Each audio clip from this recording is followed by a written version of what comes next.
গুরুত্বপূর্ণ শব্দ আছে যা বোঝা আমাদের কাছে খুব গুরুত্বপূর্ণ, এবং এই তিনটি শব্দের নিজস্ব অর্থ আছে। প্রথম হলো সঙ্গবদ্ধতা, অর্থাৎ একসাথে মিলে কাজ করতে হবে, একসাথে মিলে পরিশ্রম করতে হবে, সামনে এগোতে হবে। এরকম করতে পারলে আপনার শক্তি বৃদ্ধি পাবে, আপনার ক্ষমতা বৃদ্ধি পাবে, আপনি এগোতে পারবেন এবং অনেক দূরে যেতে পারবেন। দ্বিতীয় হলো আত্মবিশ্বাস। হেরে যাওয়া বস্তুও আবার জিতে নিতে পারবেন। যদি আপনার নিজের আত্মবিশ্বাস থাকে তাহলে আপনি কখনো পরাজিত হবেন না। এবং তৃতীয় হলো অহংকার। জয়লাভ করার পরেও কিন্তু এটা আপনাকে পরাজিত করতে পারে। সেই জন্য জীবনে সঙ্গবদ্ধ হন, আত্মবিশ্বাস রাখুন, কিন্তু কখনোই অহংকার করবেন না। এই অহংকার আপনার থেকে সবকিছু কেড়ে নিতে পারে। এই অহংকারের জন্যই মথুরাপতি কংস নিজের পতনের দিকে অগ্রসর হয়েছিলেন। এই অহংকারকে ত্যাগ করুন আর আমার সাথে ভালোবেসে বলুন, রাধা রাধা।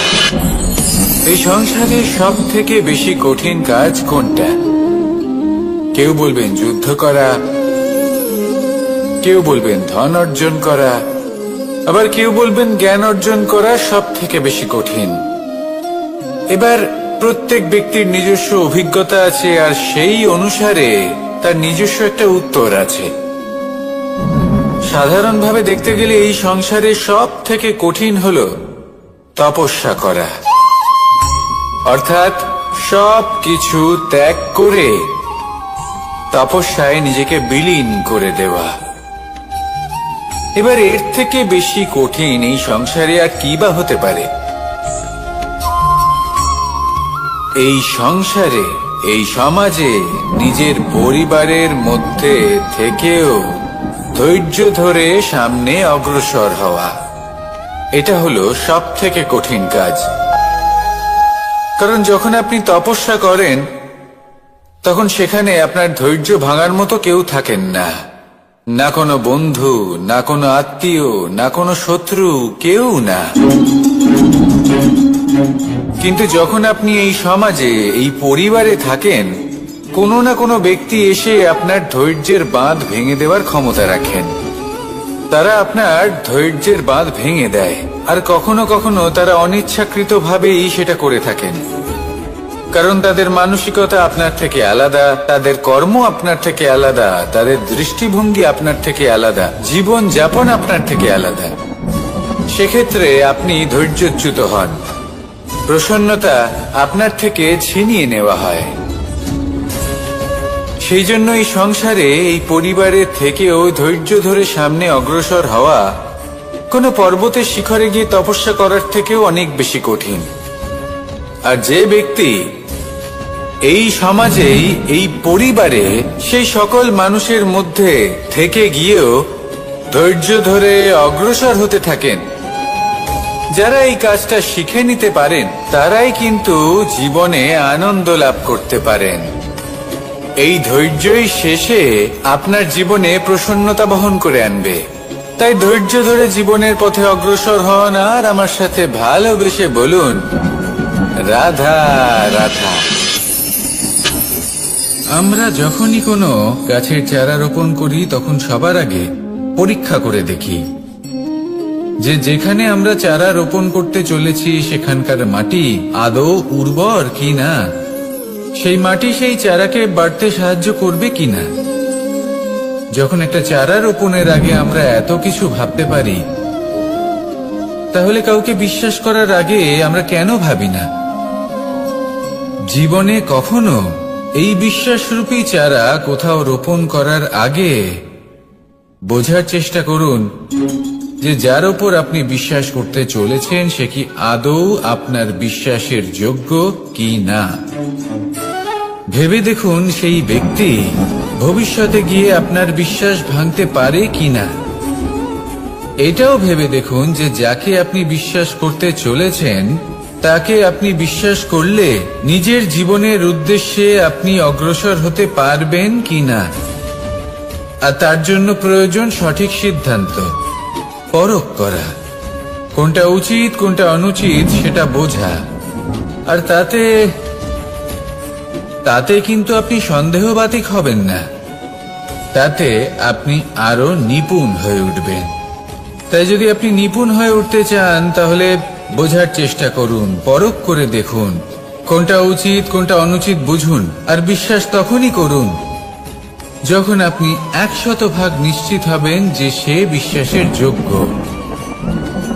আসুন আমার সাথে ভালোবেসে বলুন, রাধা রাধা। রাধা কখনো কখনো আমার জন্য বড়ই সুগন্ধি আতর নিয়ে আসে, পারিজাত ফুলের মালা নিয়ে আসে আমার প্রসাধন করবে বলে, এবং আমার সব থেকে বেশি প্রিয় মাখন নিজে হাতে বানিয়ে আনে আমাকে নিজে হাতে খাইয়ে দেবে বলে, সবকিছু আমাকে প্রসন্ন করবে বলে। কিন্তু আপনি কখনো ভেবেছেন যে এই আতর কিভাবে বানানো হয়? সহস্র ফুলের পাপড়ি একসাথে পিষে নিতে হয়, তারপরে তার থেকে যে রস নিঃসৃত হয় সেই রস দ্বারাই আতর তৈরি। অনেক সংখ্যক ফুলকে অসীম যন্ত্রণা ভোগ করতে হয়, তবে তারা আমার প্রসাধন সামগ্রী হয়ে উঠতে পারে। দুধ থেকে মাখন তৈরি করার জন্য কতটা পরিমাণ মন্থন সহ্য করতে হয় সেটা আপনি জানেন। ঠিক সেই রকমই হলো আমাদের জীবনও। বিপদও আসে, কঠিন পরিস্থিতিও আসে, এর সম্মুখীন হতে শিখুন। মনে রাখবেন আপনি হলেন সেই দুধ যাকে মন্থন সহ্য করতে হবে মাখন হয়ে ওঠার জন্য। মনে রাখবেন আপনি হলেন সেই ফুলের মতন যাদের পিষ্ট হতে হবে সুগন্ধি আতর হয়ে ওঠার জন্য, যাকে এই সংসার পছন্দ করে। কখনো কখনো জীবনে আপনার সাথে খারাপ শুধুমাত্র এই কারণে ঘটে যাতে আপনার শ্রেষ্ঠ রূপ এই সংসারের সামনে আসতে পারে। শুধুমাত্র কঠিন পরিস্থিতি এবং বিপদকে একটা সুযোগ হিসেবে দেখার চেষ্টা করুন। আপনার জন্য এই সংসার বদলে যাবে, সংসারকে দেখার দৃষ্টিভঙ্গি পাল্টে যাবে, আপনার ভাগ্য পাল্টে যাবে, আর এই মন প্রসন্ন হয়ে বলবে, রাধা রাধা। পাশা নামক এই খেলাটি আপনারা নিশ্চয়ই খেলেছেন, না খেলে থাকলে দেখেছেন, আর যদি দেখেও না থাকেন তাহলে নিশ্চিত রূপে শুনেছেন। মহাভারতের এই মহাযুদ্ধ কোথাও না কোথাও এই পাশা নামক খেলার কারণে হয়েছিল। পাশার এই বিচিত্র খেলা, দান, এইসবের কারণে কেউ নিজের মাথায় রাজ মুকুট পরিধান করেছিলেন, আবার সেখানে পরাজিত হওয়ার জন্য কাউকে বনবাসও ভোগ করতে হয়েছিল। কিন্তু এই খেলা সমাপ্ত হওয়ার পরে সমস্ত ঘুঁটি আর এই পাশার ছক একই পুটলিতে স্থান পেল। এটাই হলো আমাদের জীবন। এই সংসারে আমরা জয় পরাজয়ের বিষয়ে এতটাই ভাবি, এত চিন্তা করি যে এই জীবনের খেলার আনন্দটাই উপভোগ করতে পারি না। আর অবশেষে কি হয়? কেউ জয়ী হন, কেউ পরাজিত হন, কিন্তু দুজনেই একই স্থানে পৌঁছে যান। প্রত্যেক ব্যক্তি মৃত্যুর পরে একটি নির্দিষ্ট স্থানেই পৌঁছতে বাধ্য, কিন্তু ততক্ষণ এই জীবন, এই খেলা, তার আনন্দ উপভোগ করুন। এই সংসারে সেই ব্যক্তি শ্রেষ্ঠ স্থানে পৌঁছতে পেরেছেন যিনি এই সংসারকে প্রকাশ প্রদান করেছেন, যিনি কখনো জয় পরাজয় এ বিষয়ে ভাবেননি, শুধু এই জীবনের খেলার আনন্দ উপভোগ করেছেন। এটাই আপনিও করুন, আর আমার সাথে ভালোবেসে বলুন, রাধা রাধা। প্রত্যেক মানুষ নিজের জীবনে দুঃখ অনুভব করেন। প্রত্যেকের দুঃখ আলাদা হতে পারে। কারোর মনে এই দুঃখ থাকে যে সে তার বাবা মায়ের সব ইচ্ছে পূরণ করতে পারেননি। কেউ এটা ভেবে দুঃখ পান যে সে চিরকাল সদাচার করেছেন, সৎকর্ম করেছেন, কিন্তু তাও তাকে দুরাচারী বলে মনে করা হয়। কেউ এটা ভেবেও দুঃখ পান যে তার সামনে যে ব্যক্তি রয়েছেন তার চোখে তিনি শত্রু হয়ে উঠেছেন বা দুষ্ট হয়ে উঠেছেন, যেখানে তিনি হয়তো কোনো অনুচিত কাজই করেননি। এবার এই সমস্ত বিষয় নিয়ে ভেবে নিজের ব্যক্তিত্ব নিয়ে সন্দেহ প্রকাশ করবেন না। যদি নিজের ব্যক্তিত্ব নিয়ে কোনো সন্দেহ থেকে থাকে, তাহলে কর্ম সংক্রান্ত প্রশ্ন করুন যে আপনি যা করেছেন তাতে কি উচিত ছিল, কি অনুচিত ছিল। যেটা প্রয়োজন সেটা এটা বোঝার যে আপনার অন্তর্মন, আপনার বিবেক আপনাকে কি বলছে, আর আপনার অন্তর্মন আর আপনার বিবেক আপনাকে যেটা করতে বলবে শুধু সেটাই করুন। আর তারপরে এই সংসার কি বলবে, কি ভাববে সেসব নিয়ে ভাবতে যাবেন না, কারণ এই সংসার তো ঈশ্বরকেও প্রশ্ন করে থাকে, ঈশ্বরকেও দোষী মনে করে। কখনো কখনো যখন কোনো ঘটনা মানুষের ইচ্ছা অনুযায়ী ঘটে না, তখন মানুষ এটা বলে যে হে ঈশ্বর, আপনি আমার পাশে থাকলেন না, আপনি বড়ই কঠোর, এটা আপনার দোষ। যেখানে বেশিরভাগ সময় হয়তো সে নিজেই নিজের কর্মফল ভোগ করছে। আর কখনো কখনো ঈশ্বর হয়তো তার জন্য আরো ভালো কোনো পরিকল্পনা করে রেখেছেন, কিন্তু মানুষ এটা বুঝতে পারে না। তাই দিনের শেষে যেটা প্রয়োজন সেটা হলো নিজের মনের কথা বুঝতে হবে। আপনার বিবেক কি বলছে শুধু সেটাই করুন, আর সামনে এগোতে থাকুন। আমার সাথে ভালোবেসে বলুন, রাধা রাধা। পরিবর্তন, এটা হলো সৃষ্টির অমূল্য নিয়ম। এই সংসারে সবকিছু সময়ান্তরে পরিবর্তিত হয়, এই সময়ও পরিবর্তিত হয়। পরিবর্তন চিরকাল হয়ে এসেছে আর চিরকাল হতে থাকবে। কিন্তু এবার আমরা সেই পরিবর্তন কিভাবে লাভ করব, যেটা আমাদের প্রয়োজন, যেটা আমরা চাই। আমরা জীবনে বিকাশ চাই। এই বিকাশ কিভাবে লাভ করতে পারি? এই প্রকৃতি কিন্তু আমাদের অত্যন্ত উত্তম উদাহরণ দিয়ে বুঝিয়েছে। একটি বিন্দুর উদাহরণ দিয়েছে যা ভবিষ্যতে একটা বিশাল নদীর আকার ধারণ করে।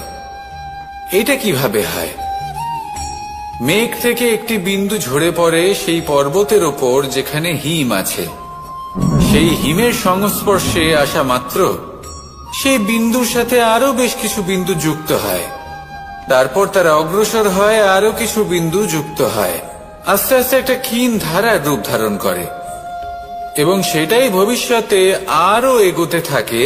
অনেকটা যাওয়ার পর যখন অনেক সংখ্যক বিন্দু একসাথে যুক্ত হয়, তখন সেটা বিশাল নদীর আকার ধারণ করে।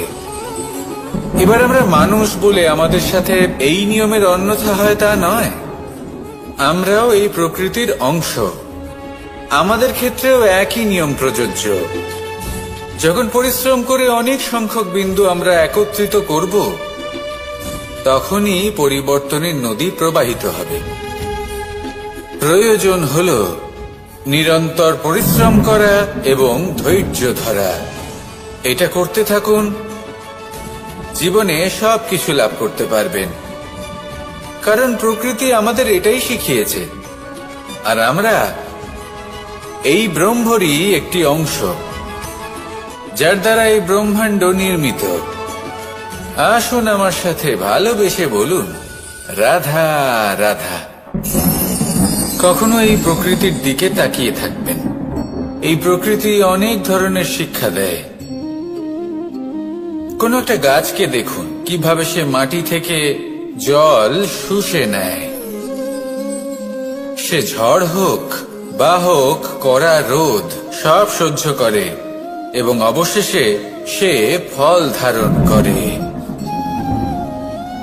আর সেই ফল উৎপন্ন করার পরে সে ফল কিন্তু সে নিজে গ্রহণ করে না, এই সংসারকে প্রদান করে, যাতে পশু পাখি মানুষ তারা এই ফল গ্রহণ করে শক্তিশালী হয়ে উঠতে পারে, সুস্থ থাকতে পারে।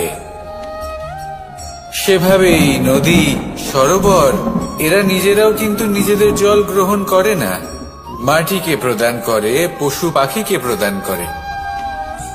সূর্য নিজেও নিজের জন্য প্রজ্বলিত হয় না, সে প্রকাশ ছড়িয়ে দিতে চায় আমাদের সবার কাছে, সে আলো পৌঁছে দিতে চায়। এই প্রত্যেকের কর্মে পরমার্থ নিহিত আছে, আর সেই জন্যই এদের সকলকে পুজো করা হয়। তাই মনে রাখবেন, আপনার কাছে জীবন যাপনের অতিরিক্ত যা কিছুই আছে তা পরমার্থের জন্য। তাহলে তার সদ্ব্যবহার করুন আর আমার সাথে ভালোবেসে বলুন, রাধা রাধা। আমরা প্রত্যেকেই অবশ্যই এমন সময় দেখেছি যখন অনেকগুলো সমস্যা একসাথে আমাদের জীবনে এসে পড়ে। সমস্যা আমাদের প্রত্যেকের জীবনেই থাকে, আমরা তার সমাধান খুঁজতে চেষ্টা করি, কখনো সমাধান খুঁজে পাই, আবার কখনো যতই চেষ্টা করি না কেন কোনো সমাধান খুঁজেই পাই না। আর যখন এটা হয় তখন মানুষ অত্যন্ত বিচলিত হয়ে পড়েন। নিজের আত্মীয় স্বজন, নিজের বন্ধু বা সংসার, এদের ওপরে এই দোষ চাপিয়ে দেন যে এদের জন্যই এই সমস্যা এসেছে। এবার যদি আমি আপনাকে কোনো পরামর্শ দিই তাহলে এটাই বলবো যে দৃষ্টিভঙ্গি পাল্টে দেখুন। এই দৃষ্টিভঙ্গি দিয়ে দেখুন যে এই সংসারে যে সমস্যায় আসুক না কেন তার জন্য কেউ দোষী নয়, না আপনি না অন্য কেউ। এই পুরো খেলাটাই আপনার মানসিকতা, আপনার দৃষ্টিভঙ্গির, আপনার মনের। কিভাবে বোঝাচ্ছি, যখন আমাদের মন শক্ত থাকে তখন কঠিন থেকে কঠিনতর পরিস্থিতিও আমাদের জীবনে খুব বেশি হলে প্রতিস্পর্ধা হয়ে থেকে যায়। সেখানে যদি আমাদের মন দুর্বল থাকে তখন অল্প কঠিন পরিস্থিতিও আমাদের কাছে খুব বড় সমস্যা হয়ে যায়, তাই না? একটা শক্ত মন কঠিন পরিস্থিতিকে প্রতিস্পর্ধা হিসেবে দেখে আর তার মধ্যে ওটা সুযোগ খুঁজে নেয়। আমাদের শুধু এটাই করতে হবে। এই সংসারে অন্য কাউকে দোষী মনে করলে আপনার সমস্যা দূর হয়ে যাবে না। সেই জন্য এই সংসারকে দোষ দেওয়ার বদলে এই সমস্যার মূলে চলে যান, সেটাকে বুঝুন, নিজের এই মনকে শক্ত করে তুলুন। যদি আপনার মন শক্তিশালী হয় তাহলে এই সংসারে অনেক বড় বড় কঠিন থেকে কঠিনতর পরিস্থিতিও যদি আসে, আপনার জীবনে যতই বড় বড় সমস্যা আসুক না কেন আপনার লক্ষ্য লাভে বাধা দিতে পারবে না।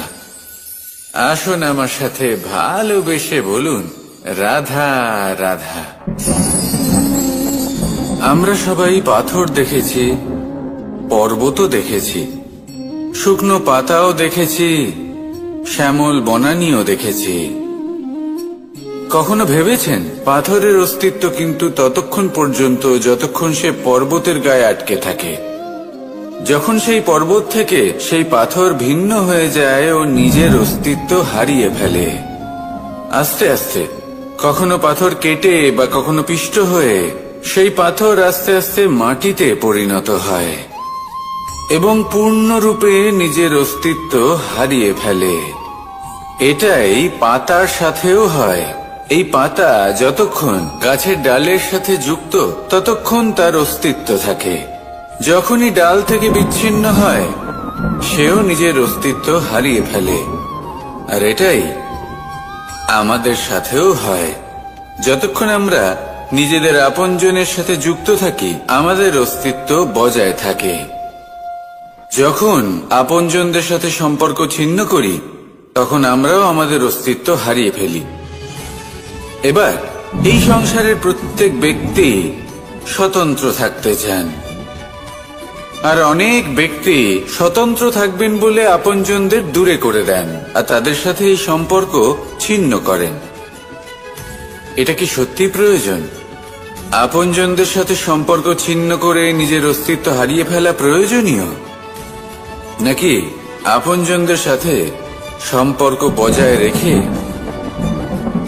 নিজেদের স্বতন্ত্র করে রাখা সেটা আবশ্যক? নির্বাচন আপনারই। আসুন আমার সাথে ভালোবেসে বলুন, রাধা রাধা।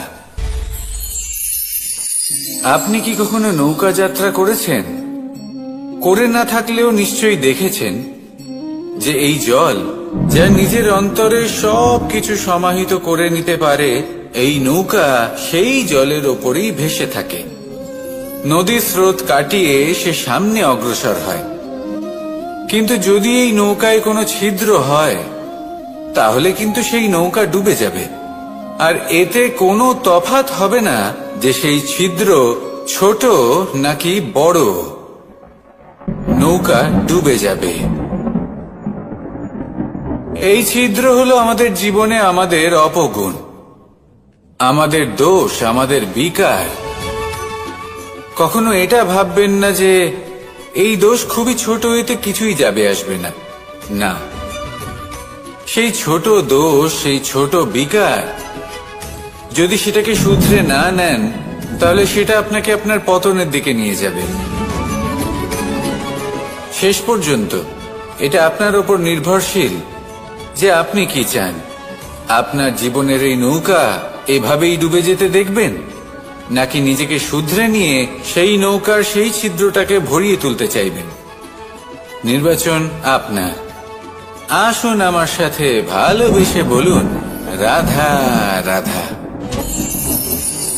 জল, জলই পৃথিবীতে বেঁচে থাকার জন্য আবশ্যক তো বটেই, কিন্তু এই জল আমাদের একটা অত্যন্ত গুরুত্বপূর্ণ শিক্ষা প্রদান করে।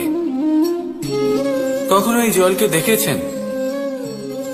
যে পরিস্থিতিতেই এই জল প্রবাহিত হোক না কেন, এর উপর যা কিছুই প্রভাব থাকুক না কেন, এর পথে যতই বাধা আসুক না কেন, তার মধ্যে থেকে ও নিজের পথ ঠিক বের করে নেয়, কিন্তু নিজের প্রবাহ থামতে দেয় না, ক্রমাগত অগ্রসর হতে থাকে। সেরকমই একটা শিক্ষা যেটা আমরা জল থেকে পেয়ে থাকি, তা হলো এটা: আমরা যখন জলের দিকে তাকাই, তখন আমরা নিজের প্রতিবিম্ব দেখি, স্পষ্টভাবে দেখতে পাই। কিন্তু তখনই দেখতে পাই যখন এই জল শান্ত থাকে, স্থির থাকে। যদি এই জল অশান্ত হয়ে থাকে, স্থির না হয়, তাহলে আমরা এতে নিজের প্রতিবিম্ব দেখতে পাই না। এটাই আমাদের মনের সাথেও হয়ে থাকে। যখনই জীবনে কোনো সংকট আসে, যদি আমরা শান্ত মনে, স্থির মনে সিদ্ধান্ত নিই, তাহলে সেটা এমন একটা শীতল সিদ্ধান্ত হবে যেটা আমাদের ভবিষ্যৎকে একটা শ্রেষ্ঠ স্থানে নিয়ে যাবে। যদি এই মন অশান্ত হয়, বিচলিত হয়, পীড়িত হয়, দুঃখিত হয়ে থাকে, রুষ্ট হয়ে থাকে, তাহলে অনেক সময় আমরা এমন সিদ্ধান্ত নিই যেটা আমাদের জন্য অনুচিত প্রমাণিত হয়। যখন আপনি ক্রুদ্ধ ছিলেন বা দুঃখের বশে ছিলেন, তখন অনেক সময় হয়তো এমন সিদ্ধান্ত নিয়েছেন যেটার জন্য ভবিষ্যতে আপনি অনুশোচনা করেছেন। এবার দেখুন, এই আবেগগুলো থেকে আমরা পালাতে পারবো না, কিন্তু এই আবেগগুলো আপনার উপর কতটা প্রভাব ফেলবে সেটা আমরা অবশ্যই ঠিক করতে পারি। এই মনকে আমরা নিয়ন্ত্রণ করতে পারি। এটাই করুন, চিন্তা করুন, এই মনকে শান্ত রাখুন, স্থির হতে চেষ্টা করুন, আর তারপরে সিদ্ধান্ত নিন। আসুন আমার সাথে ভালোবেসে বলুন, রাধা রাধা। এই সংসারে ভৌতিক বস্তুরও নিয়তি আছে। যারাই এই সংসারে আসে বা উৎপন্ন হয়, তারা কিছুমাত্র সময় পর্যন্তই এখানে থাকতে পারে, আর তারপরে সেও লুপ্ত হয়ে যায়। অর্থাৎ সে নিজেও এই পঞ্চমহাভূতে সমাহিত হয়ে যায়। আমাদের সাথেও ঠিক এটাই হয়। সেই জন্যই ঈশ্বর দ্বারা প্রদত্ত এই উপহারের বিষয়ে ভাবুন, এই জীবনের বিষয়ে ভাবুন। ঠিক যেমন বিশ্বাস ভঙ্গ হলে কোনো ব্যক্তি আমাদের কাছে অপরিচিত হয়ে যান, ঠিক সেরকমই শেষ নিঃশ্বাস ত্যাগের পর এই শরীরও আমাদের কাছে পরই হয়ে যায়। তাই এই শরীর থাকাকালীন শ্রেষ্ঠভাবে একে সদ্ব্যবহার করুন। এই জীবনে শ্রেষ্ঠ কর্ম করুন। আর এই জীবনকে শ্রেষ্ঠভাবে যাপন করার জন্য কিছু কথা বোঝা প্রয়োজনীয়। যদি আপনি কারোর প্রশংসা করেন তাহলে পূর্ণ হৃদয় দিয়ে করুন। যদি আপনি হস্তক্ষেপ করে থাকেন তাহলে মস্তিষ্ক দ্বারা করুন। যদি আপনি সমীক্ষা করেন তাহলে বিবেক দ্বারা করুন। যদি আপনি ধন অর্জন করতে চান তাহলে নীতি অনুসারে চলুন। যদি জীবন যাপন করতে চান তাহলে রীতি মেনে করুন। আর যদি ঈশ্বরের ভজন করতে চান তাহলে ভক্তিভাব নিয়ে করুন। শুধু এই কথা মনে রাখবেন যে আপনার এই জীবন কিন্তু অনিশ্চিত কাল পর্যন্তই আছে। কতক্ষণ আছে সেটা কেউ জানে না। তাই কিছু মুহূর্ত যেটা যাপন করতে আমরা এখানে এসেছি সেখানে ক্রোধ, অহংকার, ঈর্ষা এইসব আবেগের কি গুরুত্ব বলুন তো? এগুলো ত্যাগ করুন। মানুষকে ক্ষমা করতে শিখুন। আস্তে আস্তে বিশ্বাস করতে শিখুন। এই সংসারে নিঃস্বার্থভাবে প্রেম করতে শিখুন আর সবার মধ্যে আনন্দ বিতরণ করুন। তাই এই সব গুণ যদি আপনি আত্মসাৎ করতে পারেন তাহলে আপনার জীবনে শুধু আনন্দ এবং আনন্দই বিরাজমান হবে। আসুন আমার সাথে ভালোবেসে বলুন, রাধা রাধা। এবার কখনো কখনো জীবনে আমাদের মনে হয় যে চতুর্দিকে শুধুমাত্র অন্ধকারই হয়ে আছে। প্রত্যেকেরই তা কখনো মনে হয়। আর তখনই আমাদের নিরাশ হলে চলবে না, আমাদের দুঃখী হলে চলবে না। সেই সময় আমাদের খুঁজতে হবে নিজেদের আশেপাশে, চতুর্দিকে আর কোথাও না কোথাও আমরা প্রকাশ অবশ্যই দেখতে পাব। আশার একটা কিরণ অবশ্যই দেখতে পাব। কেউ এমন একটা কর্ম করেন যেটা দেখে আমরা প্রেরিত হয়ে যাই। আর এমন কোনো কর্ম যদি আপনারা করেন তাহলে সেই কর্ম আপনার মনকে প্রসন্ন ভাব, আনন্দ এবং ভালোবাসার দ্বারা ভরিয়ে তুলবে। আপনার অন্তরের সেই অন্ধকারের অন্ত করবে, দুঃখেরও অন্ত করবে। আর এই মন প্রসন্ন ভাব নিয়ে বলবে, রাধা রাধা। দেখতে গেলে এই সংসার বড়ই সুন্দর, কিন্তু আসল সত্যি এটাই যে সংসারে সবকিছু নশ্বর। যেটা কাল ছিল তা আজ নেই, যা আজ আছে তা কাল ছিল না, আর যা আজ আছে তা কালও থাকবে না। প্রত্যেক মানুষকেই যথাসময়ে কালের কাছে মাথা নত করতে হয়। এই রূপের বিনাশ করে বার্ধক্য, প্রাণের বিনাশ করে মৃত্যু। আলস্য, ঈর্ষা ধর্মের বিনাশ করে, আর ক্রোধ বিনাশ করে সম্পর্কের। কিন্তু এরকম একটা অনুভূতি আছে যা একাই সমস্ত গুণ বিনাশ করতে সক্ষম হয়, আর সেটা হলো অহংকার। তাই জ্ঞানকে নিজের কাছে আসতে দিন, কিন্তু অহংকারকে কখনোই নয়। কারণ যদি এই অহংকার আপনার কাছে চলে আসে তাহলে জীবনে যা কিছু আপনি অর্জন করেছেন, তা সে গুণ হোক বা হোক ধন, সে বন্ধু হোক বা হোক আনন্দ, সবকিছু শেষ হয়ে যাবে। রাধা রাধা। এই পাথর দেখতে পাচ্ছেন আপনি? কত গোল, কতটা চকচকে। বাচ্চাদের অনেক সময় এটা নিয়ে খেলতে ভালো লাগে, আর কেনই বা লাগবে না। কতটা সুন্দর আর মসৃণ এটা। কিন্তু আপনি কি কখনো ভেবে দেখেছেন এই পাথর আগে কি ছিল? কোনো বিশাল আকার পর্বত, কোনো বিশাল আকার পাথরের একটা বড় ভেঙে যাওয়া অংশ বিশেষ। যেটা কোনোভাবে নদীতে পড়ে নদীর ধারার সাথে বইতে থাকলো, মাটির সাথে ঘর্ষণ হলো, বালির কণার সাথে ঘর্ষণ হতে থাকলো, আর তারপর ধীরে ধীরে এই আকার পেল। এবার আমরাও এই পাথরের মতোই।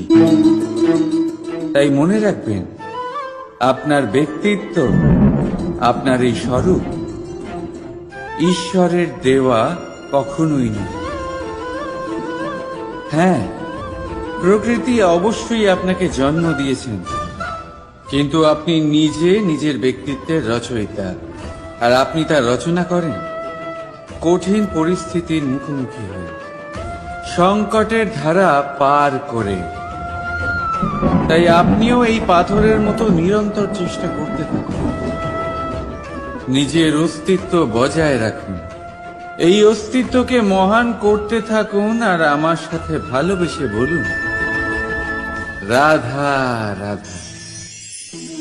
বর্ষাকালে যখন ভয়ানক বৃষ্টি হয়, তীব্র গতিতে যখন হাওয়া চলে, তখন আপনি নিশ্চয়ই দেখেছেন যে পাখিরা, যাদের বাসা মাঝে মাঝে ভেঙে পড়ে, নষ্ট হয়ে যায়, কিন্তু আপনি কি কখনো সেই পাখিদের বিলাপ করতে দেখেছেন? কখনো নয়।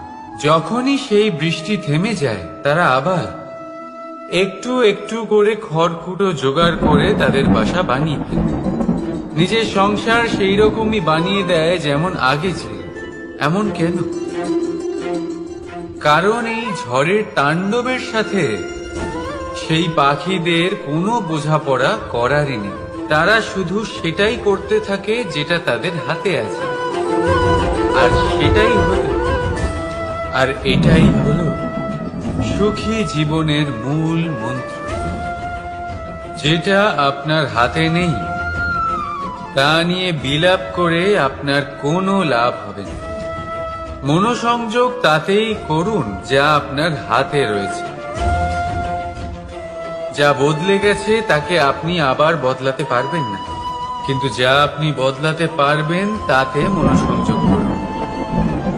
এই জীবনে একটু ধনাত্মক হয়ে উঠুন, দেখবেন সব শুভ হবে।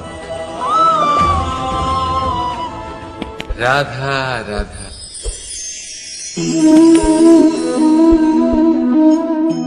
ছোটবেলায় একটা জিনিস আমি কখনো বুঝে উঠতে পারিনি। আমি সবসময় আশ্চর্য হয়ে থাকতাম যে এটা কি করে সম্ভব হতে পারে। ব্যাপারটা ছিল এরকম, আমি আমাদের গোয়াল ঘরে দেখতাম ভিন্ন ভিন্ন রং রূপের গাভী। কারোর রং কালো তো কারোর রং সাদা, কেউ খয়েরি তো কারোর রং বাদামি। এবার আমি দেখতাম কারোর কারোর শিং বড় তো কারোর এত ছোট যে দেখাই যায় না। কোনো গাভী আকারে ছোট ছিল তো কেউ একটু বড়, কিন্তু যখন সেই সব গাভী দুধ দিত, তখন আমি দেখতাম সেই সব দুধ সমান, রং সমান, স্বাদ সমান, গুণও সমান, আর সমান পুষ্টিও। এবার আমি এটা বুঝতে পারতাম না। আমার দৃষ্টিতে তো সমস্ত গাভী আলাদা আলাদা ছিল। আমি ভাবলাম আমি মাকে জিজ্ঞেস করি। মাকে জিজ্ঞেস করলাম। মা আমাকে বললেন, কানাই, রং রূপ পাল্টালেও গাভীদের বাস্তবিকতা তো পাল্টায় না, গাভী তো গাভীই থাকবে। এবার আমি এটা বুঝতে পারি না যে মানুষ এটা আত্মসাৎ কেন করতে পারে না। দেখুন, রং, রূপ, জাত, ধর্ম, ভাষা, এই সবের উপরে হলো মনুষ্যত্ব। আর মনুষ্যত্বের একটাই ধর্ম, আর সেটা হলো প্রেম।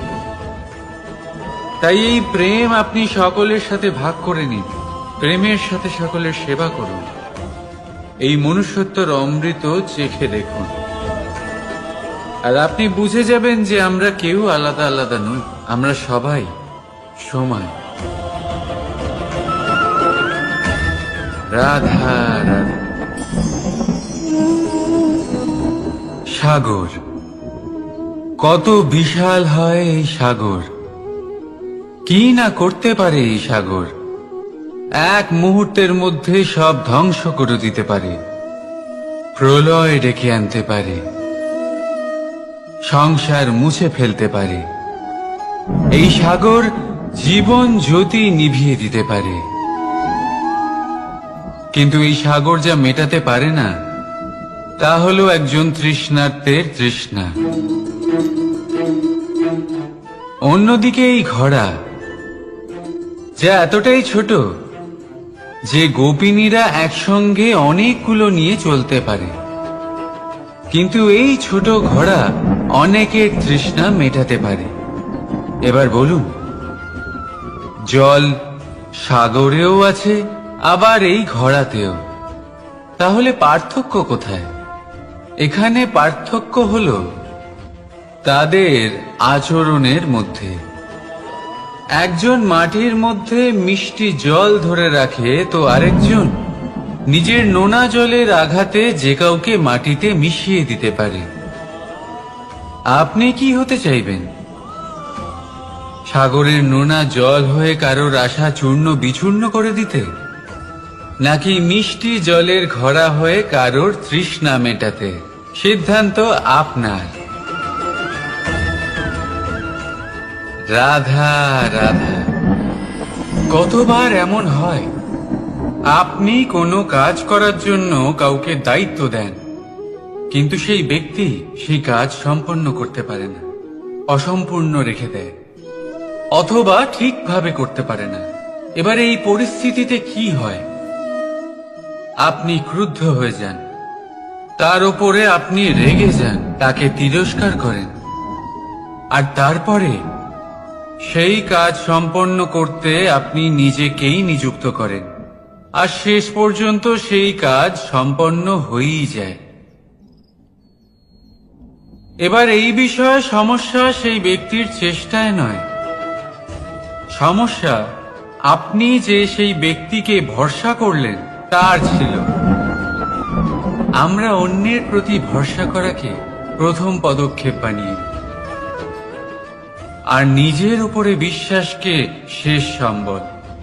কিন্তু তার বদলে এটাই হওয়া উচিত যে নিজের উপরে ভরসাকে আমরা প্রথম পদক্ষেপ বানাই, তাকে নিজের সহায় মানতে হবে। যদি আপনি এমন করেন, তাহলে পরিণাম আরো সুখকর, আরো আনন্দদায়ক হবে। তাই মনে রাখবেন, এই সংসারে আপনার সব থেকে বড় ভরসা আর কেউ নেই। এই সংসারে আপনার সব থেকে বড় রক্ষাকর্তা আর কেউ নেই, বরং আপনি নিজেই। রাধা রাধা। আসুন আপনাকে একটা প্রশ্ন করছি, সোনা আর লোহার মধ্যে তফাৎ কি? এবার বেশিরভাগ লোকের উত্তর এটাই হবে যে সোনা বহুমূল্য, সোনার মূল্য লোহার থেকে অনেক বেশি। এটা ঠিক, কিন্তু আমাদের এটা ভোলা ঠিক হবে না যে সোনা আমাদের সাজগোজের কাজে লাগে, আমাদের আরো বেশি সুন্দর দেখায়। অন্যদিকে লোহা সেই সৈনিকদের ঢাল ও তলোয়ার হয়ে তাদের রক্ষা করে, যারা আমাদের প্রাণকে রক্ষা করেন। এই সৈনিক না থাকলে আমাদের প্রাণও থাকবে না। এবারে বলুন, সোনার মূল্য বেশি হওয়াতে কি লোহার মূল্য কমে যায়? কখনোই নয়। ঠিক সেইভাবে এই জীবনে আপনি যতই চেষ্টা করুন, কিছু না কিছু এমন থেকে যাবে যা আপনি কখনোই পাবেন না, আর সেই কারণে নিজেকে অক্ষম মনে করা অনুচিত। হতে পারে আপনার কাছে সেই গুণ আছে যেটা সংসারে আর কারোর কাছে নেই। সেই গুণটাকে চিনুন, সেটাকে বাড়ান, আর সেটাকে ব্যবহার করুন। তাই মনে রাখবেন, সংসারে প্রত্যেকটা ব্যক্তি বিশেষ হয়, আর এই সংসারে সবাই সবকিছু পায় না। নিজেই দেখে নিন, সোনাকে যে দোকানে সাজিয়ে রাখা হয় সেই দোকানের তালা লোহা দিয়ে তৈরি হয়। রাধা রাধা।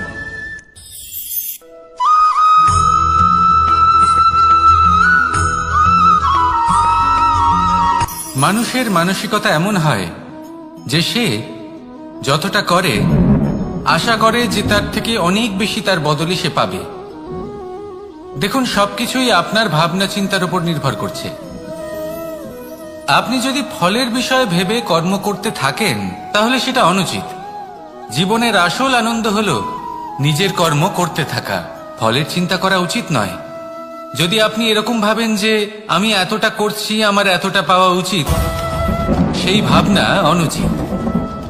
যদি আপনি সেবার মানসিকতা নিয়ে কর্ম করতে থাকেন, কর্মচক্রে প্রবাহিত হন, যদি আপনি এমন ভাবনা রাখেন যে আমি এতটা পাচ্ছি তাই এর থেকে অনেক বেশি আমি কর্ম করব, তাহলে নিশ্চিত রূপে আপনি যতটা করছেন তার থেকে অনেক বেশি আপনি পাবেন। আপনার আশার থেকে অনেক বেশি আপনি পাবেন।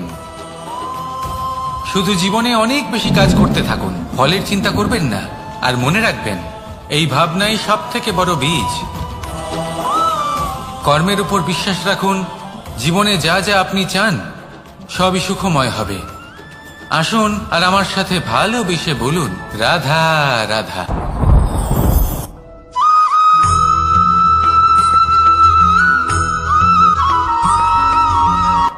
সংসারে আমাদের জীবনে যখন কোনো সুখ বা দুঃখ আসে, তার জন্য আমরা কাউকে না কাউকে অবশ্যই দায়ী করে থাকি, তাই না? এই ব্যক্তি আমাদের সাথে এরকম কাজ করেছেন তাই আমার সাথে এমন হলো। ওই ব্যক্তি যদি এমনটা না করতেন তাহলে আজ আমি ওই স্থানে পৌঁছতে পারতাম। সবই আপনার দৃষ্টিভঙ্গির ওপর নির্ভরশীল। আর যদি আপনার দৃষ্টিভঙ্গি এমন হয় তাহলে তা অনুচিত। সত্যি কথা বলতে এই সংসারে ভিন্ন ভিন্ন ধরনের মানুষ আছে। এটা আপনার উপর নির্ভর করছে কিভাবে তাদের স্বাগত জানাবেন। একবার ভাবুন, আমি আমার দুটো হাত সামনে নিয়ে এলাম, দুটো মুঠো খুলে দিলাম। দুই প্রকারের মানুষ আসবেন, কিছু না কিছু দিয়ে যাবেন। এই মুঠো যদি আমি বন্ধ করে দিই তাহলে না কেউ আমাকে কিছু দিতে পারবে, না আমার কিছু যাবে আসবে। নিশ্চয়ই বুঝতে পারছেন এই দুই ধরনের ব্যক্তি কারা এবং তারা কি দিয়ে যান। আমি যদি নিজের মুঠো খুলে দিই তাহলে কিছু ভালো মানুষ আসবেন, আমাকে আনন্দ, সন্তুষ্টি, জ্ঞান প্রদান করে যাবেন, ভালো অভিজ্ঞতা দিয়ে যাবেন। কোনো খারাপ ব্যক্তি যদি আসেন তাহলে তিনিও খারাপ অভিজ্ঞতা দেবেন, যার থেকে আমি শিক্ষা লাভ করব। এই সব কিছু আমি লাভ করতে পারি। মুঠো যদি বন্ধ করে রাখি তাহলে আমি কিছুই পাবো না। দেখুন, এই সংসারে প্রত্যেকের জীবনে এইরকম। প্রত্যেকের জীবনে সবকিছুই আছে, ভালো খারাপ দুই মানুষই আছে। ভালো অভিজ্ঞতা আছে, খারাপ অভিজ্ঞতা আছে। নির্ভর করছে আপনার উপর যে আপনি কি করবেন, এনাদের স্বাগত কিভাবে জানাবেন, কার থেকে কি বুঝবেন, কি শিখতে পারবেন, আর কোন দৃষ্টিভঙ্গি নিয়ে অগ্রসর হবেন। এটাই নির্ধারণ করবে যে আপনার জীবন কেমন হবে। আসুন আমার সাথে ভালোবেসে বলুন, রাধা রাধা।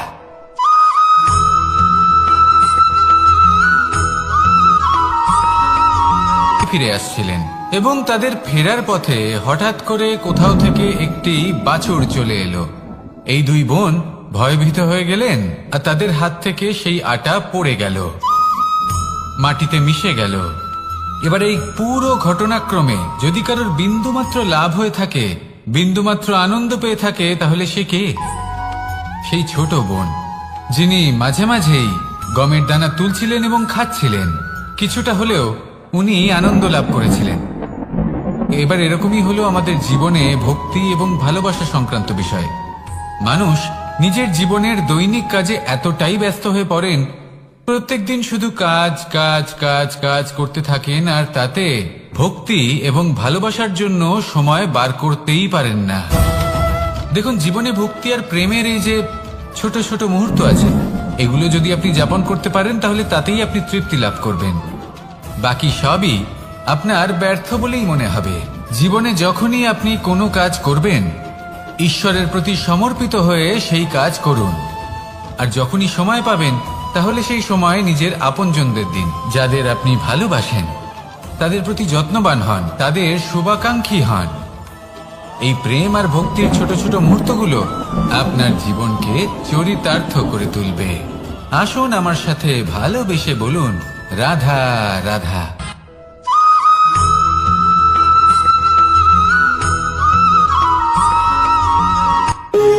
যখন মানুষের মৃত্যু হয় তখন কি হয়? অনেক সংখ্যক মানুষ শোক পালন করতে চলে আসেন।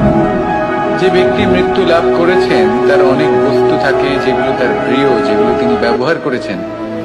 তার শয্যা, তার বস্ত্র, তার আভূষণ সবকিছু তার থেকে বিচ্ছিন্ন করা হয় এবং খালি হাতে তাকে শ্মশানের উদ্দেশ্যে রওনা করা হয়। আমি আপনাকে এই প্রশ্ন করতে চাই, আপনি এই সংসারে কি অর্জন করেছেন? ধন সম্পত্তি, বস্ত্র, আভূষণ, এই সবকিছু যে আপনি অর্জন করেছেন, আপনার মৃত্যুর পরে তা আপনার থেকে দূর হয়ে যাবে। এর উত্তর হলো একটাই, আপনার কর্ম। শুধু সেটাই আছে যা একান্ত আপনার, আর শুধু সেটাই এই সংসার থেকে চলে যাওয়ার পরেও সংসারেই জীবিত থাকবে।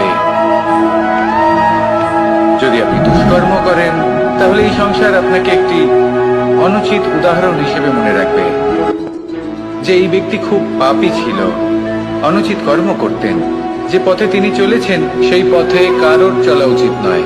সেখানেই যদি আপনি সৎকর্ম করেন তাহলে সংসার চিরকাল এটাই বলবে যে খুব ভালো মানুষ ছিলেন, সবাইকে ভালোবাসতেন, সবাইকে সাহায্য করতেন, আমার খুব প্রিয় মানুষ ছিলেন। এটাই হলো শ্রেষ্ঠ কর্ম। সেই জন্য জীবনে শুধুমাত্র ধন সম্পত্তি, আভূষণ এই সব অর্জন করতে গিয়ে নিজের মনোনিবেশ করবেন না। শ্রেষ্ঠ কর্ম করুন। সংসার থেকে চলে যাওয়ার পরেও এই কর্মই এই সংসারে আপনাকে জীবিত রাখবে। আসুন আমার সাথে ভালোবেসে বলুন, রাধা রাধা।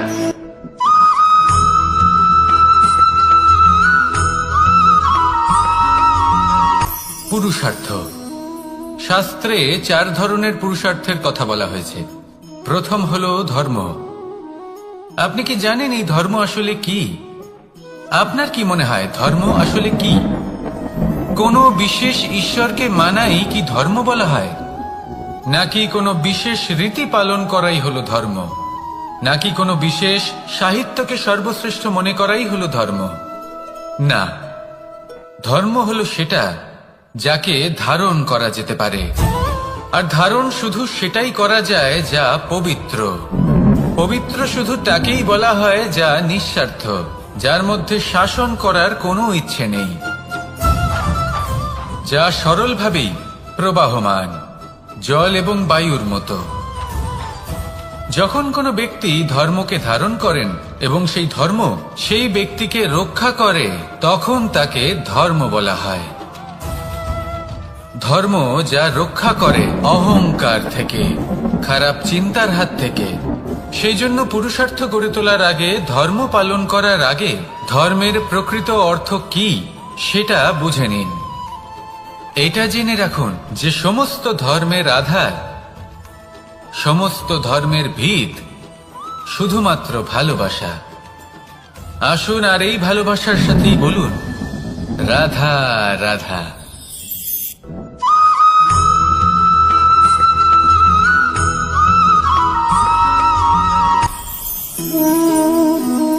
শক্তি এক অত্যন্ত বিচিত্র বস্তু, বা বলতে পারেন অনুভূতি। পিতা সবসময় চান যেন তিনি তার শক্তি পুত্রকে। আসুন আপনাকে সহজে বোঝাই। যদি আপনি সুপাত্র হন আর আপনাকে শক্তি দেওয়া হয়, তাহলে আপনি সেই শক্তির গুরুত্ব বুঝবেন, কোথায় সেই শক্তি প্রয়োগ করা উচিত সেটা বুঝবেন। আর এটা যেহেতু অর্জন করা শক্তি হবে, সেই শক্তির অপব্যবহার হবে না। কিন্তু যদি এই আপনি কুপাত্র হন আর যদি আপনাকে এই শক্তি দেওয়া হয়, তাহলে কি হবে? দেখতে গেলে এই শক্তি আপনি দান হিসেবে পেয়েছেন, তাই না আপনি এই শক্তির গুরুত্ব বুঝবেন আর না এর প্রয়োগ আপনি জানবেন। তার অপব্যবহার হওয়া সুনিশ্চিত। তাই যদি আপনি কোনো শক্তি অর্জন করতে চান, তাহলে আগে তার যোগ্য হয়ে উঠুন। পুত্র নয়, পাত্র হয়ে উঠুন। আর আমার সাথে ভালোবেসে বলুন, রাধা রাধা।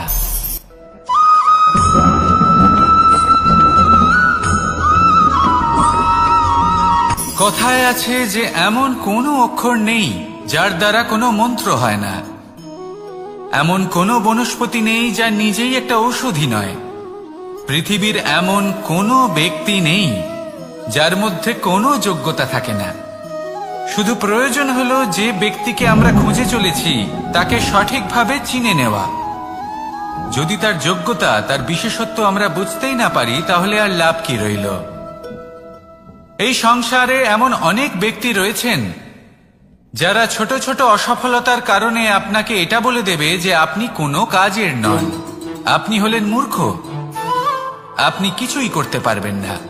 এইসব কথায় কখনোই বিশ্বাস করবেন না, কারণ আপনি এবং প্রত্যেকটি জীব এই পরমাত্মা এবং এই প্রকৃতির সৃষ্টি, যা অত্যন্ত বিশেষ। যদি আপনাকে উদাহরণ দিই তাহলে একদিকে আছে তরোয়াল, একটা বড় লম্বা তরোয়াল যার দ্বারা যুদ্ধ করা যায়, জয়লাভ করা যায়। আর অন্যদিকে রয়েছে একটা ছোট্ট সূচ, কিন্তু যে কাজ একটা ছোট্ট সূচ করতে পারে তা একটা তরোয়াল দ্বারা সম্ভব নয়। এর অর্থ হলো এটাই যে প্রত্যেকটা রচনা অত্যন্ত অমূল্য এবং অত্যন্ত বিশেষ হয়। তাহলে বিশ্বাস রাখুন যে আপনি অত্যন্ত বিশেষ একজন, আর প্রেমের সাথে বলুন রাধা রাধা।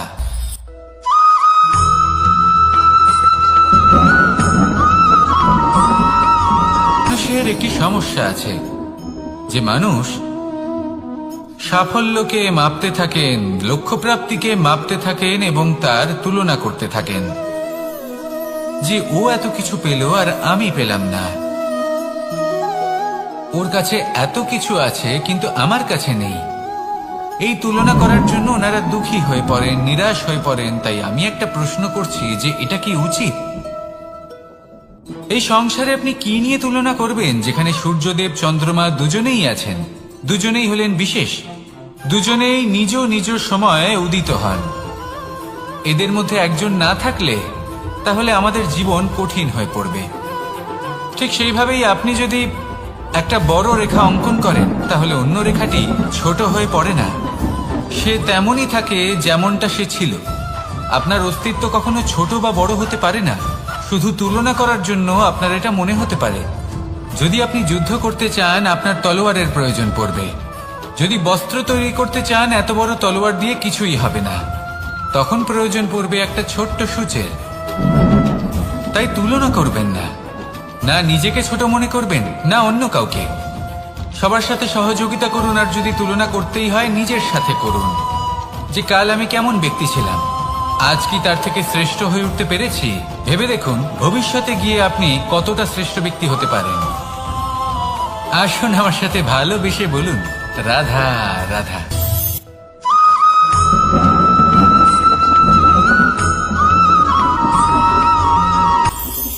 এটা হলো ধান গাছ। এর থেকে যে চাল উৎপন্ন হয় তা মানুষ গ্রহণ করেন। আর এটা কি? এ হলো জংলি ঘাস। একবার ভেবে দেখুন যদি এই জংলি ঘাস ধান গাছের আশেপাশে থাকে তাহলে কি হবে? ধান উৎপন্ন হতে পারবে? তা উৎকৃষ্ট হতে পারবে? আমরা কি তা গ্রহণ করতে পারবো? কখনোই নয়। এই জংলি ঘাস ধানকে নষ্ট করে দেবে, কিন্তু নিজে জীবিত থাকবে। এটাই হলো আজকের শিক্ষা। এই সংসারে যদি আপনি নীতির পথে চলতে চান, উচিত কর্ম করতে চান, সংসারকে সেবা করতে চান, তাহলে জংলি ঘাসের মতো ব্যক্তিদের থেকে সবসময় দূরে থাকতে হবে। সেই ব্যক্তি যারা দুর্নীতি এবং মিথ্যা দ্বারা পরিপূর্ণ, যাদের ব্যবহার অশুভ, যাদের অনেক অশুভ গুণ রয়েছে, তারা সঠিক নয়। সেই সকল ব্যক্তি যাদের চরিত্র অত্যন্ত দুষ্ট হয়, তারা হয় শুভ চরিত্রের ব্যক্তিকে একদম নষ্ট করে দেয়, নয় নিজের মতো বানিয়ে তোলে। তাই যদি আপনি নীতির পথে চলতে চান, এই সংসারের জন্য শুভ কর্ম করতে চান, তাহলে সেই সঙ্গ লাভ করুন যে সঙ্গ জ্ঞানে পরিপূর্ণ, যাদের মধ্যে অনেক গুণ আছে, যাদের থেকে প্রতিদিন কিছু শিখতে পারবেন। এমন ব্যক্তির সাথে জীবন অতিবাহিত করুন। দুরাচারীদের থেকে দূরে থাকুন, তবেই এই মন প্রসন্ন হয়ে বলবে রাধা রাধা।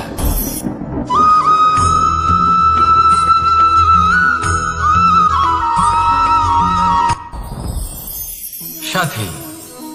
সাথী এই শব্দটির ব্যাখ্যা কে কিভাবে করে? মিত্র, সখা, বন্ধু।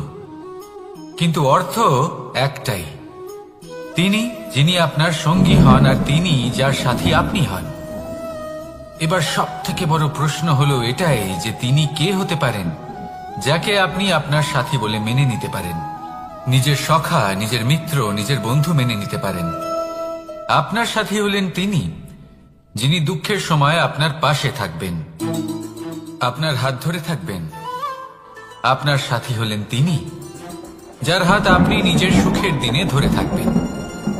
সেই সাথীরই হাত ধরুন যিনি দুঃখে সবসময় আপনাকে সাহায্য করার জন্য তৎপর হয়ে থাকেন, আপনার পাশে থাকেন, আর যাকে সুখের দিনে আপনি আপনার সাথে রাখতে পারেন। আর যখন আপনার সাথে আপনার এই সাথী থাকবে তখন আপনি এটা বুঝবেন যে যখন জীবনে দুঃখ আসে তখন এই দুঃখ কমে যায়, সবার মধ্যে ভাগ হয়ে যায়। আর যদি তখন সুখ আসে তাহলে সেটা সবার উপস্থিতিতে আরো বেড়ে যায়। এটাই হলো প্রেম, এটাই হলো ভালোবাসা, এটাই হলো সঙ্গ। যেমন সম্পর্ক আমার আর রাধার মাঝে। তাহলে আসুন আর আমার সাথে ভালোবেসে বলুন, রাধা রাধা।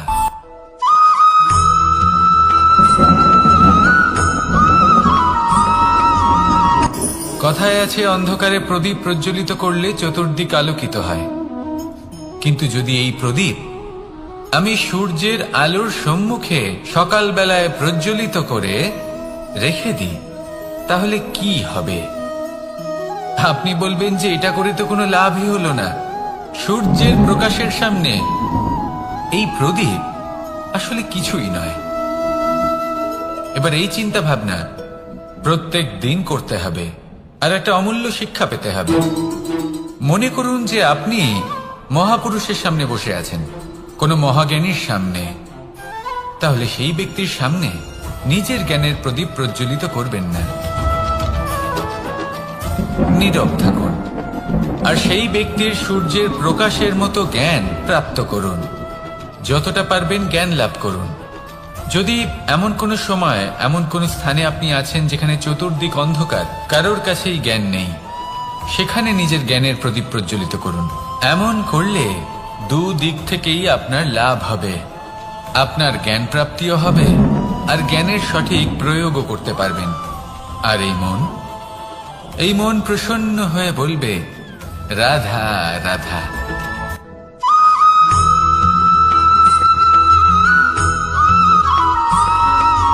প্রত্যেক মানুষ নিজের জীবনে হীরক তথা হীরে এবং দর্পণ এই দুই দেখেছেন। এই দুই হলো সাদা এবং এরা দুজনেই আলোর প্রতিফলন ঘটায় এবং এরা দুজনেই উজ্জ্বল হয়ে ওঠে। আপনি হয়তো মনে মনে ভাবছেন যে এটা কি ধরনের তুলনা করছি। একটা হীরে তো রত্ন, তার মূল্য দর্পণের থেকে অনেক গুণ বেশি। কিন্তু হীরে থাকাতে দর্পণের মূল্য কিন্তু কোনো অংশে কমে যায় না, তাই না? মানুষ যখন হীরে নিজের হাতে নেয় তখন সবার আগে কি খোঁজে? দর্পণ, যাতে তার মধ্যে দিয়ে দেখে সে বুঝতে পারে যে সেই হীরে আদৌ তার শোভাবর্ধন করছে কিনা, তাকে ভালো দেখাচ্ছে কিনা, প্রসাধনের জন্য সেটা ব্যবহার করা ঠিক হবে কিনা। অর্থাৎ হীরের উপস্থিতিতে দর্পণের গুরুত্ব কম হলো না, দর্পণের কারণে হীরের মূল্য বোঝা গেল। আমাদের জীবনেও ঠিক এরকমই ঘটে। আপনারা যদি সংসারে নিজের আশেপাশে দেখেন, এমন অনেক মানুষ দেখতে পাবেন যারা নিজেদের ক্ষেত্রে মহান স্থানে পৌঁছেছেন, নিপুণ এবং শ্রেষ্ঠ হয়েছেন। আর তাদের মধ্যে আপনার নিজের মনে হয় যেন আপনি হলেন দর্পণ। নিজেকে ছোট মনে করবেন না। আপনার মূল্য কম হচ্ছে না, আপনার নিজস্ব মূল্য আছে। আর যদি আপনার অস্তিত্ব না থাকে তাহলে ওনাদের অস্তিত্বের মূল্য সংসার বুঝতেই পারবে না। জীবনে সবসময় চেষ্টা করবেন যাতে আপনি আরো বেশি শ্রেষ্ঠ হয়ে উঠতে পারেন। আপনি নিজে যে স্থানে আছেন সেটাকে ছোট মনে করবেন না, তারও নিজস্ব একটা মূল্য আছে। যদি আপনি হীরে হয়ে থাকেন তাহলে অহংকার করবেন না, যদি আপনি দর্পণ হয়ে থাকেন তাহলে নিজেকে ছোট মনে করবেন না। আসুন আর আমার সাথে ভালোবেসে বলুন, রাধা রাধা।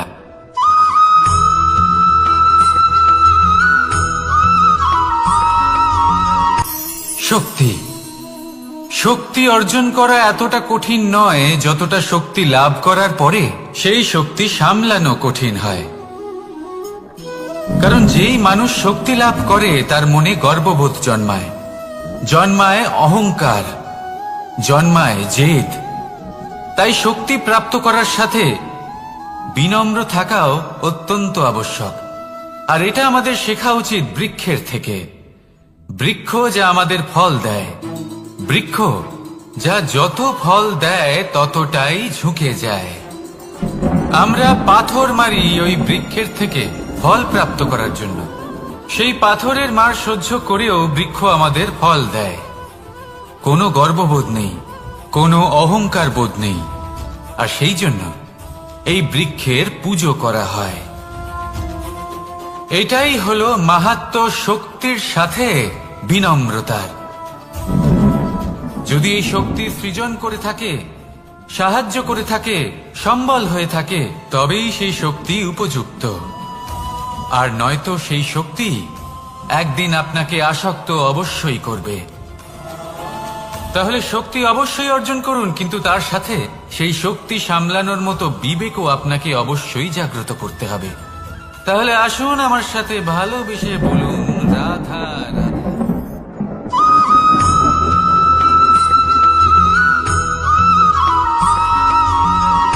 কথায় আছে অন্ধকারে প্রদীপ প্রজ্বলিত করলে চতুর্দিক আলোকিত হয়।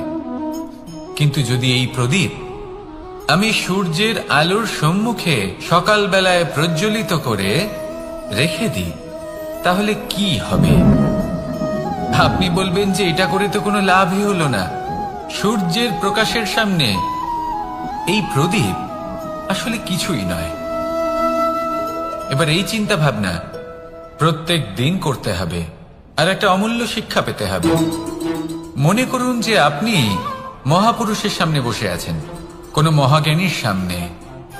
তাহলে সেই ব্যক্তির সামনে নিজের জ্ঞানের প্রদীপ প্রজ্বলিত করবেন না, নীরব থাকুন। আর সেই ব্যক্তির সূর্যের প্রকাশের মতো জ্ঞান প্রাপ্ত করুন। যতটা পারবেন জ্ঞান লাভ করুন। যদি এমন কোনো সময়, এমন কোনো স্থানে আপনি আছেন যেখানে চতুর্দিক অন্ধকার, কারোর কাছেই জ্ঞান নেই, সেখানে নিজের জ্ঞানের প্রদীপ প্রজ্বলিত করুন। এমন করলে দুদিক থেকেই আপনার লাভ হবে। আপনার জ্ঞান প্রাপ্তিও হবে, আর জ্ঞানের সঠিক প্রয়োগও করতে পারবেন। আর এই মন প্রসন্ন হয়ে বলবে রাধা রাধা।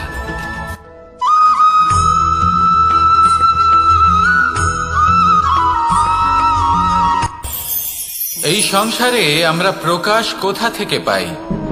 এর উত্তর বড়ই সরল। ভোরে যখন সূর্যোদয় হয় তখন প্রকাশের কিরণ আমাদের ঘরে এসে পৌঁছয়। এইভাবেই আমরা প্রকাশ লাভ করি। এবার এই প্রকাশের আলোতেই আমরা সারাদিনের কাজ সম্পন্ন করি। সন্ধে হয়ে যায়, সূর্যাস্তও হয়ে যায়। আর আমাদের ঘর যাতে অন্ধকার না হয় তার জন্য আমরা একটা প্রদীপ প্রজ্বলিত করি। এটাই ঘটে আমাদের জীবনেও। এবার প্রবাহমান আয়ুর সাথে আমরা আমাদের অন্তরে যদি একটা প্রদীপ প্রজ্বলিত করে নিই, তাহলে বিষয়টাই অন্যরকম হবে। এবার আপনি বলবেন কোন প্রকাশের কথা বলছি যে আমাদের অন্তরে জাগ্রত করা সম্ভব? আমাদের আত্মার মাঝে প্রেমের প্রকাশ জাগ্রত করার কথা বলছি। কারণ আমাদের এই জীবন এও হলো দিনের আলোর মতো। আজ প্রকাশ আছে, কিন্তু কোনোদিন অবশ্যই অস্ত হবে। কিন্তু অস্ত হবার আগে যদি আমরা আমাদের আত্মার মাঝে প্রেমের এই প্রকাশ উজ্জ্বলিত করে নিই, তাহলে আমাদের সন্ধ্যাকালও আমরা আনন্দে এবং প্রেমে যাপন করব। তাহলে আসুন আর আমার সাথে ভালোবেসে বলুন রাধা রাধা।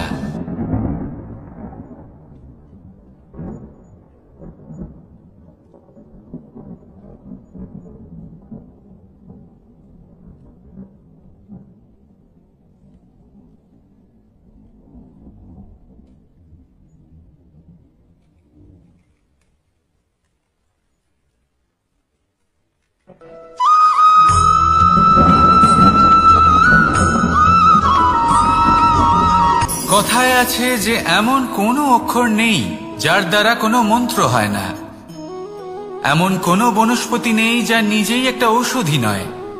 পৃথিবীর এমন কোনো ব্যক্তি নেই যার মধ্যে কোনো যোগ্যতা থাকে না। শুধু প্রয়োজন হলো যে ব্যক্তিকে আমরা খুঁজে চলেছি তাকে সঠিকভাবে চিনে নেওয়া। যদি তার যোগ্যতা, তার বিশেষত্ব আমরা বুঝতেই না পারি, তাহলে আর লাভ কি রইল?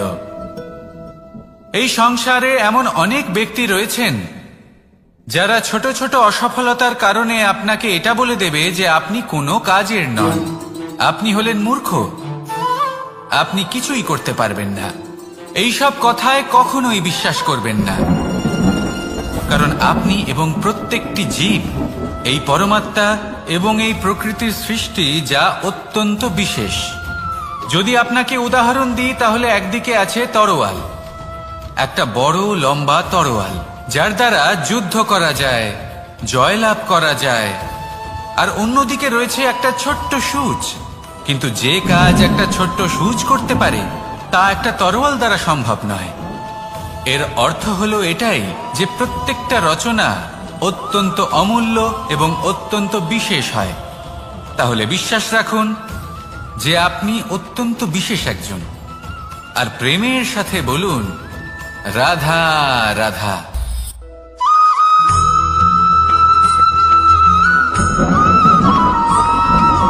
জীবনে যখন কোনো ব্যক্তি নিজের লক্ষ্য প্রাপ্তির জন্য নিরন্তর পরিশ্রম করতে থাকেন, চেষ্টা করতে থাকেন, তখন তিনি কষ্ট অনুভব করেন, কখনো শারীরিক কষ্ট, কখনো মানসিক কষ্ট। এবার উনি এটা ভাবতে থাকেন যে আমি কি উচিত করছি নাকি অনুচিত করছি, কারণ অন্যদিকে এমন একজন ব্যক্তিও আছেন যিনি একদমই পরিশ্রম, চেষ্টা করছেন না। তিনি মদিরা পান করেন, বিলাসিতায় জীবন কাটান, অলস প্রকৃতির হয়ে ওঠেন, নিদ্রাতে বিলীন হয়ে থাকেন আর ভাবেন যে তিনি সুখ লাভ করছেন। কিন্তু এরকম কেন হয়? কারণ যখন আমরা সৎ পথে থাকি, উচিত পথে চলি, লক্ষ্য প্রাপ্ত করার জন্য চেষ্টা করতে থাকি, তখন আমাদের ভেতরে থাকা নেতিবাচক শক্তি এবং পাপ এই দেহকে ত্যাগ করে দেয়। আর এই অনুভূতিটাই আমাদের দুঃখের অনুভূতি দেয়, কষ্ট দেয়।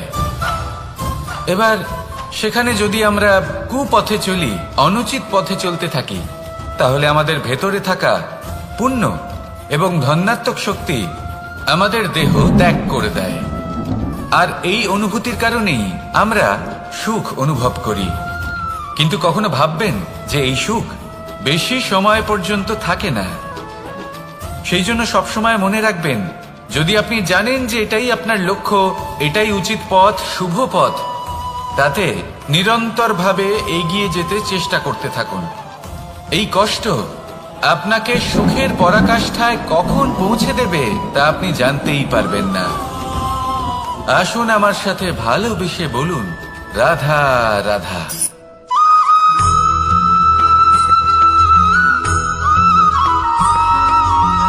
এই দড়িটা দেখুন, ছোট ছোট রেশম দ্বারা তৈরি, এটা সরু সুতো দ্বারা তৈরি হয়েছে এটা, আর এ অত্যন্ত কোমলও বটে। আর আপনি চাইলে এটা সোজাও করে দিতে পারেন, আর চাইলে এটা বেঁকিয়েও দিতে পারেন, আর যদি চান তাহলে এটা গোল গোল করে বেঁধে কোথাও রেখেও দিতে পারেন। এবার এই কোমল দড়ি যদি কোনো নিষ্ঠুর কঠিন পাথরে বারংবার জড়িয়ে দেওয়া হয়, তাহলেও তাকেও কাটতে পারে, নিজের ছাপ ছেড়ে যেতে পারে, সেটার আকারও বদলে ফেলতে পারে। এবার এর কারণ কি? এর কারণ হলো অভ্যাস আর নিরন্তর প্রচেষ্টা। যদি আপনিও চেষ্টা করেন আর নিরন্তর কর্ম করে যান, তাহলে আপনার প্রারব্ধ পাথরের মতো কঠিনই হোক না কেন, তাতে ভাঙন ধরিয়েও আপনি নিজের লক্ষ্যে অবশ্যই পৌঁছতে পারবেন। একটা গুরুত্বপূর্ণ কথা মনে রাখবেন, সুকর্মের অভ্যাস আর নিরন্তর প্রয়াস, এই হলো সাফল্যের মন্ত্র। তাহলে জীবনে এই মন্ত্র আনুন আর আমার সাথে ভালোবেসে বলুন রাধা রাধা।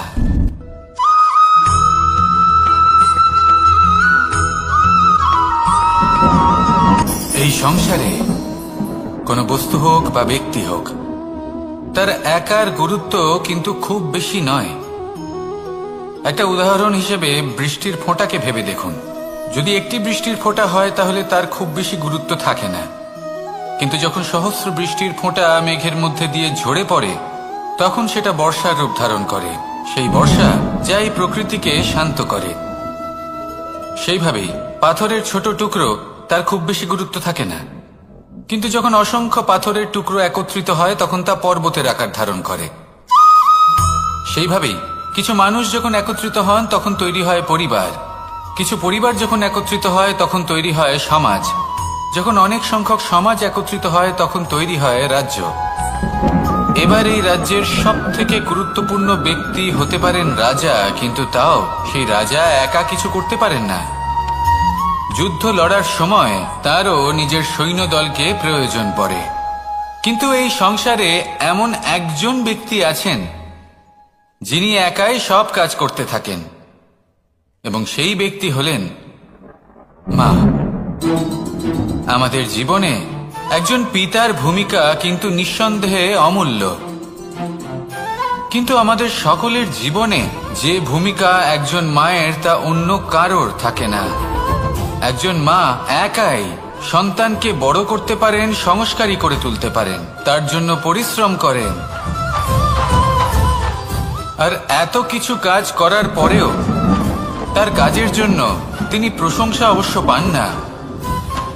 উল্টে যদি সেই সন্তান অনুচিত পথে চালিত হয়, অনুচিত কর্ম করে, তখন সেই মাকেই অপবাদের পাত্র হয়ে উঠতে হয়। আমাদের জীবনে মায়ের যোগদান কতটা সেটা বুঝুন। আপনাকে বড় করে তোলার জন্য উনি কতটা পরিশ্রম করেছেন সেটা বুঝুন। আজ থেকে, এখন থেকে, এই মুহূর্ত থেকে মাকে সম্মান করতে শিখুন। যখন সময় পাবেন, যখন সুযোগ হবে, তখন তার প্রশংসা করুন, ওনারও ভালো লাগবে। আর মায়ের এই মমতার জন্য, তার এই ভূমিকার জন্য আসুন সবাই মিলে আমরা তাকে প্রণাম করি, আর সকলে মিলে ভালোবেসে বলি রাধা রাধা।